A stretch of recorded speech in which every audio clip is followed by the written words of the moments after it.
2003, Riemann and 7 other soldiers dropped off behind enemy lines in Iraq. You're on. He was in the thick of battle at 23. It's a day I'll never forget. I just hear these loud explosions, and it happened so fast. He was suffering from severe PTSD. I grabbed my rifle. It was locked and loaded. But a friend walked in just in time and stopped him. The Army made him see a doctor, but he says he didn't really want the help. And when he came back home, he got into his truck and tried again. But that moment is the one he realized he needed serious help.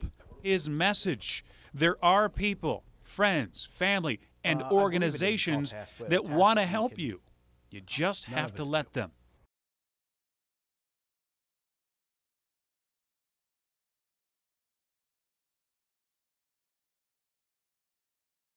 Happy marriage, great children, and I was falling apart. The bottom was suicidal. I didn't want to live. I remember being in the chair looking at the babies, looking at the boys, thinking, y'all would be better off without me. Fortunately, Purdy was able to afford help, but others... It's hard enough with an income and an insurance card to go get help. It's extremely difficult when you do not have insurance.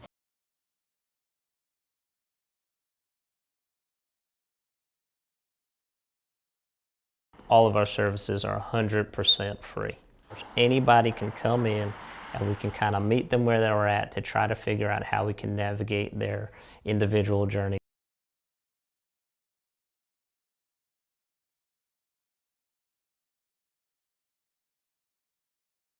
This room of mental health professionals has been talking to people, accepting phone calls from people from all walks of life for the past 8 hours. You can see them here right now. It looks like all of them are on the phone right now. It really just shows you the need from people of all ages dealing with PTSD, anxiety, questions about suicidal thoughts. They are connecting people to resources in their community. Each of them has one of these, a resource guide right in front of them. And there's a number on your screen that you can call to connect with one of these volunteers. They will help get you help in your community.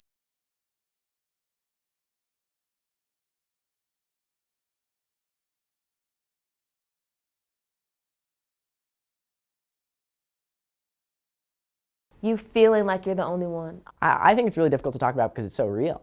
Mental health has trended to be one of our largest focus. Maybe 3 years ago was where we saw a shift.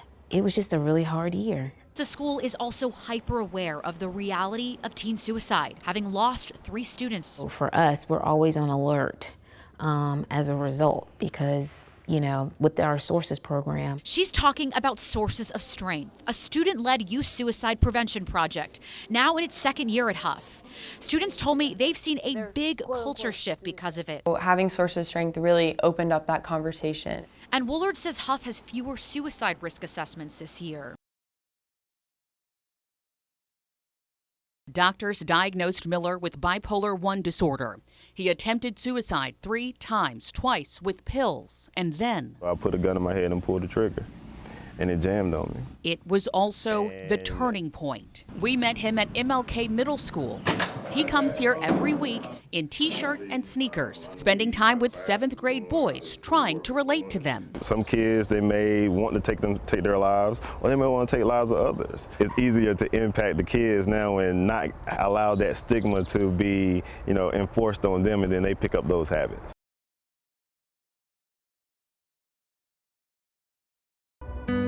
There is help. There is hope. It's going to take a village. It's okay to say, I need help. I wasn't crazy, I just needed direction, I needed understanding, I needed community, I needed love. I can overcome this. Recovery is possible. Mental health is there, and it needs to be talked about. You're not alone. When you get the help, that's when you find the hope. Charlotte's Hidden Crisis. There is help. There is hope.